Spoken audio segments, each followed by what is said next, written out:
Hello, everyone, and welcome to your Rangers review. Perhaps a tactics special as we look back on last night's agonising defeat to Manchester United in the Europa League. Joshua's been busy getting gifs created, and he's got graphs and all sorts of things as we delve into some of the big flashpoints in the game and also discuss some of the positives, being the young guys getting an opportunity on one of the biggest stages in world football. Joshua, how's it going? Good, yeah, slightly weary like Chris was this morning, as I'm sure everyone else who came up the road last night was, but glad we did that instead of tackling it today. But yeah, just not too much tacticking today. People will be glad to know. We're just going to look over a couple of the moments from the game and then the talking points out of it. Cyriel Dessers. I'm not going to look too much at defensive set pieces because I've not watched them all back, but we'll touch upon that. Jack Butland, I know you guys did that on the morning briefing. And Finlay Curtis and Bailey Rice, who got an article on the website about both those players over Friday and Saturday before the game against Dundee United on Sunday. And that, for me, Derek, is one of the biggest takeaways from last night, and we'll get into the reasons as to why.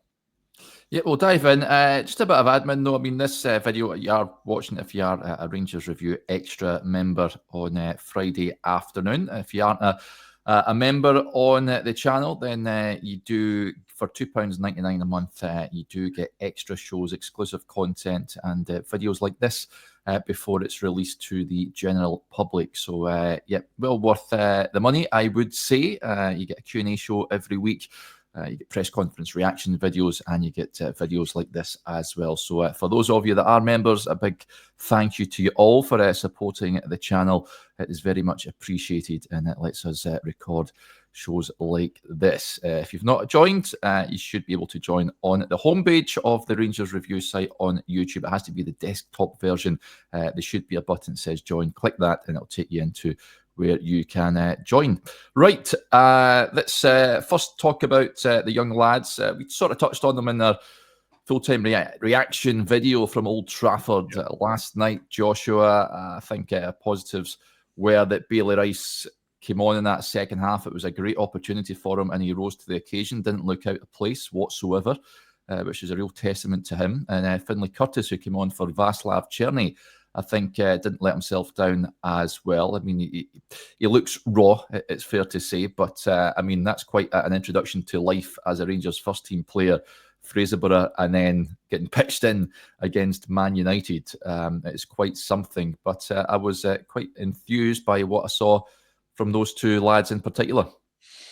Yeah, definitely. I mean, Curtis, as far as a first week goes in professional football, coming off the bench, not even starting, but coming off the bench against Fraserburgh, making a positive impact, but then coming off the bench against United ahead of Zach Lovelace last night, which I thought was interesting. Maybe that was due to the fact that he was playing on the right-hand side, and Lovelace is, I think, he's more of a, I think, he's like an attacking winger as opposed to defensive-minded, wide midfielder. Maybe Curtis is a little bit more used to playing in a four, wide on a midfield four, and also maybe more comfortable on the right-hand side. But when you come into a situation like that and you're 18, I think you just need to kind of survive it. Rice is slightly further ahead in his development. He came on against Real Betis not quite a couple of years ago, but it was back in 2023 in the final stages of a 1-0 win over Betis at Ibrox back in Michael Beale's time at the club, and looked comfortable and composed there. It ties in, Derek, to two main narratives for me. One is that Clement has spoken a lot this season about a young team when it's not really been a young team. We might have touched upon this last night, but you think back to the game against Aberdeen where he made that comment after the game, didn't he? He said, for this young team, it's one of the best performances of the season, which, I don't think many people agreed with at the time, but that was a team that featured not many young players at all. Chefty wasn't there that night. You had Lawrence and Dessers leading the line. Raskin and Barron in the central midfield isn't old, but it's not as if they're two 18-year-olds. McCausland out wide on one side, and I think Bayrami on the other. And the average age of Rangers starting 11 in the Scottish Premiership this season has only fallen 4 months from last season when you had Barisic, Lundstrom, Roof, and amongst others more minutes. So Rangers have had young players that have come in and done well, Chefty, Siala, Egaman. They've signed more young players like Fernandez. The average age of their transfer window, I think, was about 23 and a half, and that includes Liam Kelly and Robin Propper, who are obviously at the older scale and therefore will take that average up. But you take my point. There's been young players, but it's not been a young team. Last night, that was a young team with Rabi Matondo out of the squad because he's been told he can leave the club, with Kieran Dowell on the bench, with Tom Lawrence remaining on the bench.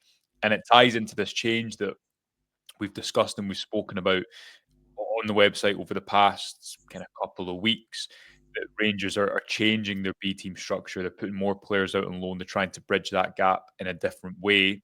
And that ties into the ongoing, I think, restructuring behind the scenes at Ibrox that looks set to potentially continue because of this external football review. But there now seems to be a bit more clarity as to what the pathway for these young players is, whereas up until now, it's almost felt as if there's been a pause button pressed on the likes of Bailey Rice's Rangers career. I know he's had injuries as well, Derek, but he should play minutes before other senior players, I would say, up until this point too. So that is a positive. It's not as if these players aren't going to make mistakes. But if you can clear off some of the wages, someone like Lowry, Matondo, Dowell, who are not on insignificant wages, and get the likes of Rice and Curtis game time before now and the end of the season, then I think that does feed into Clement discussing the young squad that up until this point, I don't think really has been the case. It's felt as if Rangers have been caught between almost two projects. That the youth academy, they've not really known what they've been doing with that. They've not had a permanent academy head in place. There's obviously been so much change, so many different ideas, so many people leading in those areas. They went from the Lowland League to the Best v Best program to now taking part in neither. There needs to be clarity, I think, for something like that to work. And last night, with Rice and Curtis coming off the bench, I think was maybe the start of that pathway finally starting to come to fruition.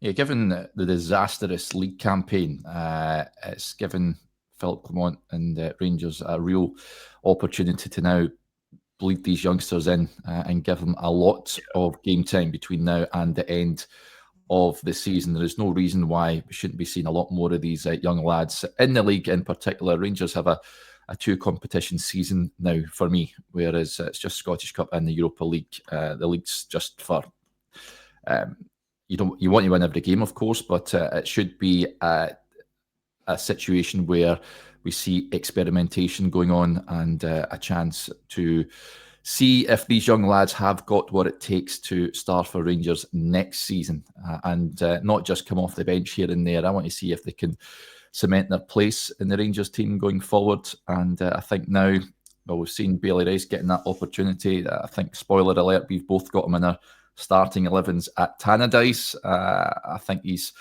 deserving of that starting berth. And Finlay Curtis is another one. I think, of course, he's banging the goals in for the B team, and he's also deserving of his chance. You touched on Zach Lovelace. Felt sorry for him last night. He was all stripped, ready to come on. Then Cyriel Dessers produces that unbelievable strike, and then he's told to sit back down in the dugout. But he's another one I'm sure that will be really wanting to get more game time. Of course, he started last weekend. Clinton Enciala is another one, of course, wasn't available last night, but he's also someone who's taking his chance lately. Joshua, I'd imagine he comes back in on Sunday as well. And all of a sudden, the future looks a little bit bright there with regards to the young boys coming through. There seems to be a bit of a conveyor belt, perhaps. There's just more people like seeing young players play because they've not got as much baggage. They've not watched them as many times. But there's also potential. If you've got the likes of Enciala, I think you've seen with him already. Of course, there's going to be raw aspects to his game. And similarly, Rafael Fernandez, it hasn't quite worked out that the last year or so of his career, but there's a lot of belief that in investing in potential, that's what Rangers need to do to make up the financial gulf that you have to be honest, that exists between themselves and Celtic at the moment. They cannot go out and spend a lot of money really on ready-made players across the pitch. So they need to be smart, and they need to become a club where talented young players want to go. And that's, I think, the way that a player trading model works. Your reputation matters a lot within that too. And last night, it was just more of a. It felt different. It gives you a different feel because if it's Dowell and Lawrence who come off the bench, not to pick on those two in particular, but they're two players who don't have a long-term future at the club because of their age. They're probably not going to get much better. Suddenly, I'm not saying Clermont did it as a PR move, but generally, if you want to talk about a project being a young team, and that doesn't bear out in, as I say, the average age of the Rangers squad up until now, then I don't think it holds much weight. Obviously, Dessers is one of the more experienced players, and it's so unfortunate that we're not coming on to talk about what was an incredible moment from him to create that goal and score that goal too. But as we'll get into maybe as we look at how Rangers conceded that last goal and kind of Dessers' goal scoring numbers altogether in the Europa League, which make for some interesting reading. A couple of frustrating goals for Clermont side to kind of concede, given how well he defended in other moments too. Yeah, I love that goal from Dessers, and he is able to produce moments of sheer class like that. I've seen someone mention on social media if Hamza Igerman done that, you can imagine what the reaction would have been. But Cyriel Dessers certainly has that in his locker. And that is why he is so frustrating, of course, because at times he can miss what looks like a gilt-edged opportunity where it's harder to miss than score, and then on other occasions he does that, and it's quite something. You've got his shot map up here, so explain this, Joshua. I'll try. This is a shot map from the Europa League. In the Scottish Premiership, he's just overperformed his expected goals. I think it's 7 goals from about 6.8 expected goals. If you don't like expected goals, don't freak out. It's just a probability of how good the chance is. Dessers underperformed his slightly last season, but people can pause this video. They can see the key at the bottom, Derek, and basically that outlines what constitutes a goal, how the chance originates, whether it's a header from a cross or a shot that originates from a player dribbling the ball, but also you can see the darker the colour of the shape, the higher the quantity of chance, the higher value of chance. Dessers has taken there, how many shots is that? I think it's 13 shots, and he scored from what I think is the 10th and 11th most difficult efforts there. Might be slightly more in the middle ground, but you see those two yellow shapes to the left of the box and to the right last night in Manchester, earlier against Olympiacos, and then the chances closer to goal, which is opportunities against Olympiacos. That chance against Nice, you remember, which could have made the game 5-1, and Dessers missed from close range. The Spurs chance. You should have won that 5-0 that night. That still annoys me. And also the Spurs chance, the chance that Forster saves, Dessers misses, whatever you want to say. The hard work. All those are more difficult than the ones he scored. Now, all strikers are going to miss. It's so easy for us to come on and look at this in hindsight and say, it fits a pattern. But Dessers is just, and will be whenever he does leave Rangers, such an enigma because he is capable of moments last night that is sheer quality, it's individualism, like his goal against Aberdeen as well. And then he's capable of moments where it seems like he can't hold the ball up and he can't play with his back to goal. And that shot map, I think, is actually quite descriptive of his Rangers career, Derek, without trying to get into too much in terms of cliche. Often missing the clearer chances, maybe when he has a little bit more time to think about it. You go back to that Olympiacos game too, when it's instinctive, when it feels like the chance is perhaps somewhat more difficult, often he finishes them, and that was definitely the case last night. And he went close as well with that shot that hit the post, which originated from a really nice through ball from Bailey Rice. Yep, I know the manager was quizzed on Dessers. It was after the Fraserburgh game. He says that if they sell him, they would need to bring someone in of similar quality, the same quality. I would not be getting rid of him before Union Saint-Gilloise for a start, given that he's likely to contribute in that game, and Rangers can't bring someone in and stick them in. And given this is the difficulty, though, isn't it? Because this is what happened in the summer, where he scores that goal against Kyiv, and you think you remember what he can do. Do you know if he's 30 years old? If Rangers get a good bid, I think they just got I know, but then you'd like to think, of course, that they're sounding out potential replacements. I'd imagine for strikers, they cost a lot of money. They'd have to be looking at in markets a la Amza Higeman territory to find a sort of rough diamond, because not being funny, I know he gets slagged off, Cyriel Dessers, but there's no doubting he knows his way to go. He's got 17 goals this season. He's going to hit upwards 20 plus again if he stays on at Rangers. I would be a bit wary about selling him unless there's someone, a ready-made guy to come in and hit the ground running lined up. I don't think you need a ready-made guy, because you've got Hamza Gaman there just now, and Danilo. Okay, now, what if he gets injured? Yeah, I mean, as you've rightly said, what is the value between now and the end of the season? It's like Rafael Fernandez, right? Would it have been better for Rangers if they had in isolation last night? And I actually think we should say Robin Proper. I think apart from a couple of times he got turned in the behind, he had a good game. He did have I forgot to mention him on the show this morning. I'm not so sure if I mentioned him last night, but I'm glad you brought him up, because I thought he was good as well. Yeah.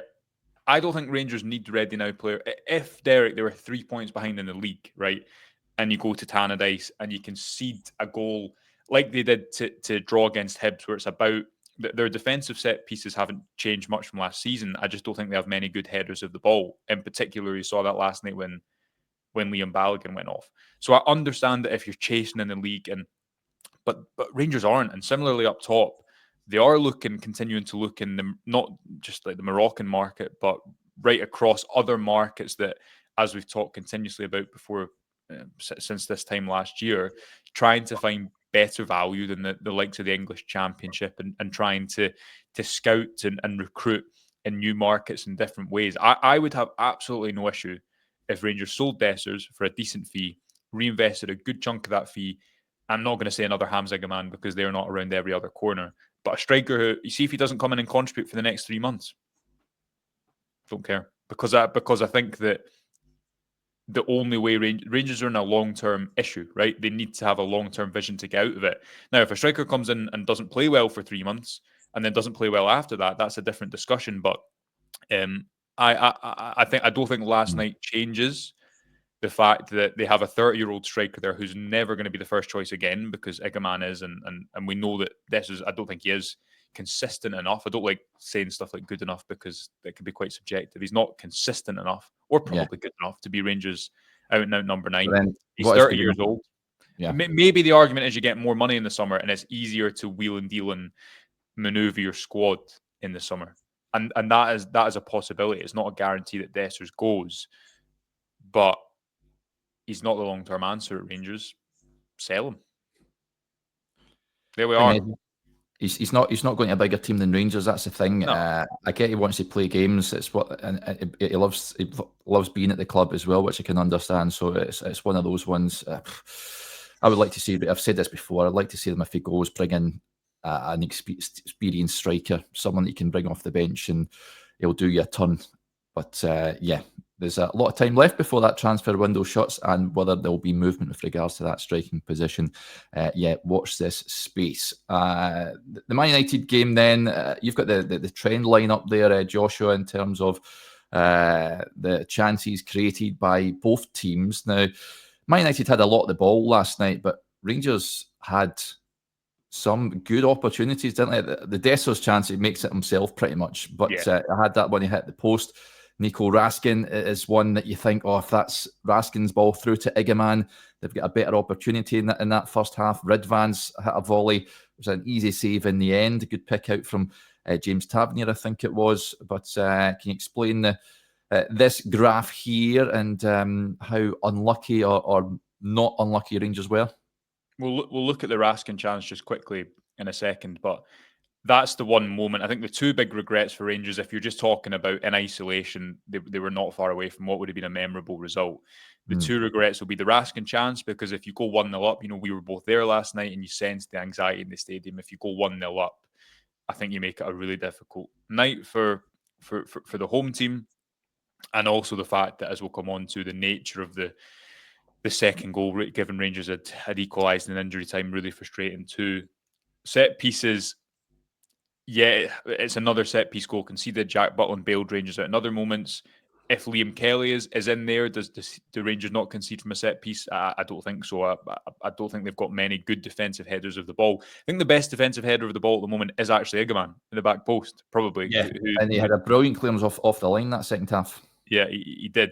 But this shows how tight it was in terms of chances created. United pretty poor up until the second half. Just two things I want to look at, Derek. Firstly is the Raskin chance, something we say quite a lot. And that's the wrong one. That's United goal. The Raskin chance. I'll play this through a couple of times and just pause it. Something that we repeat quite a lot is Rangers at the moment look better setting the tempo. They look more in control of games, maybe when they don't dominate the ball. And I thought this chance, very, very, very similar to how Hadji scored against Celtic, was really descriptive of why that is, because they're probably a better pressing team than they are as a possession team. Just a couple of things to point out here. Raskin, I actually think is probably the best bit of Raskin's game, is if you look at the distance between Raskin and Collier here, it's quite big, but Raskin's so quick over distance, and this is something that you go back and watch him at Standard Liège, he just makes up, he sprints into tackles so aggressively that he can almost lull players into a false sense of security. So if you go back to how Celtic conceded the ball leading up to that Hadji goal, and it's Raskin in a very, very similar position, he waits and he waits, and he kind of looks like there's a Marcelo Bielsa saying about playing dead on a football pitch, so make it look to the opponent like you're not about to engage or try and receive the ball or close down the ball. But you can see Collier in this example. He looks a couple of times over his shoulder. He thinks he's got time to turn onto his left foot, but Raskin just makes up that distance so quickly. Mm-hmm. He's so integral to this Rangers pressing system working because he has so much ground to cover, and he has to choose his moments when he jumps well, because if Collier is able to play the ball into, I think it's Bruno Fernandes here, then Man United can play right through. From there, I thought this was a better moment for Rangers in transition, and we've spoken about that a lot again, haven't we? The 3-on-1 moment in Nice, the 4-on-1 moment in the cup final. Mm-hmm. I thought this was another example of actually Egeman improving, because his reverse ball was absolutely fantastic. And if Raskin doesn't, I think he just kind of trips because he's going at such a speed, then it's a wonderfully worked goal. But that's probably important to mention for me, the standout attribute Raskin has and why he's made Rangers look better in that midfield.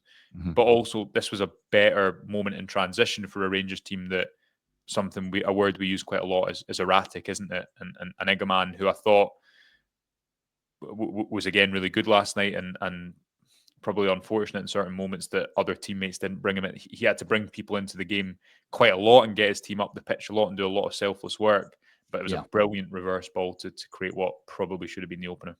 Yeah, it was perfectly weighted. You just wish that Egeman could maybe clothe himself and he was playing a ball through to himself, and then I think Rangers would have had a better opportunity to score. I did enjoy him putting, I think it was Collier on his backside at the tail end of the first half as well, but he's just a strong player as a Hamza Egeman, a real joy to watch. But well played for Nico. Never noticed that when he closed down the ankle initially. So good work there from your good self, Joshua, and Nico Raskin to create that chance. Unfortunately, it never ended up in a goal. Anything else that stood out? Of course, the goal is we know all about Jack Butland and how he failed to deal with that cross ball into the area. The Man United winner, I've seen Jefty coming in for criticism. I think he just falls asleep.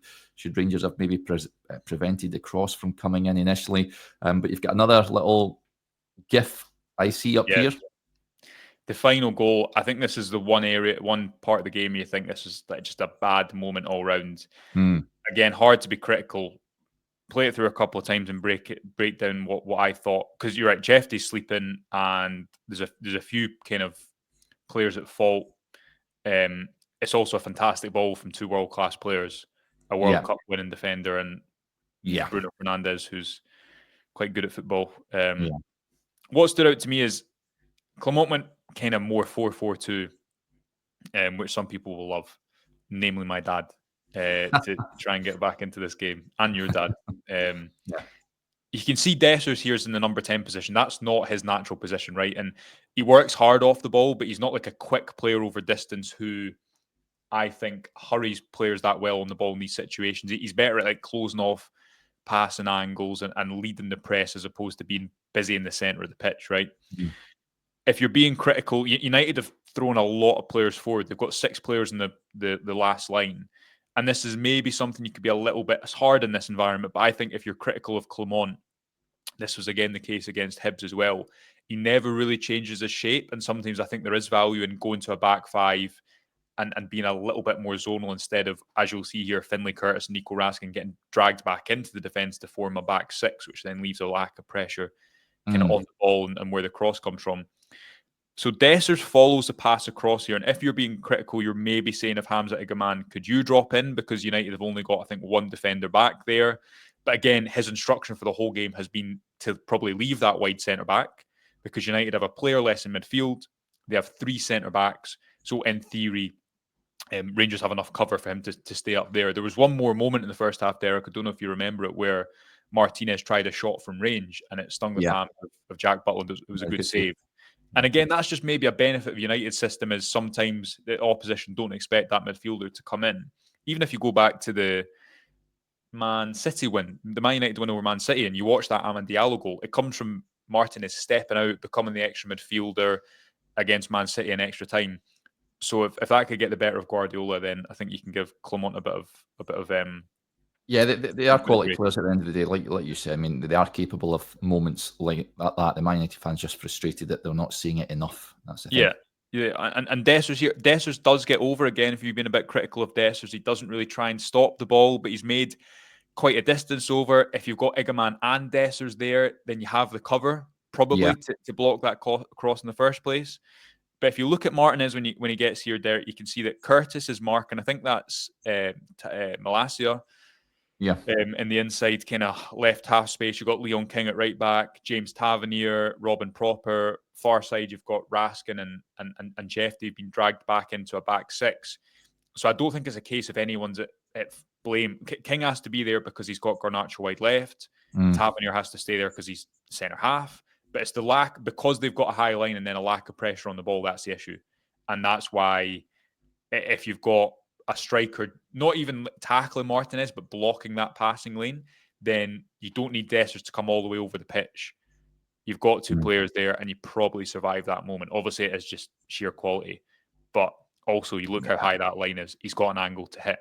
You probably either want the Rangers defence to be deeper and no pressure on the ball, or higher and pressure on the ball. Again, the caveat, we're not sitting here saying it's a huge, massive mistake, because you look at the configuration of that team, how much an experience, you look at the individual quality.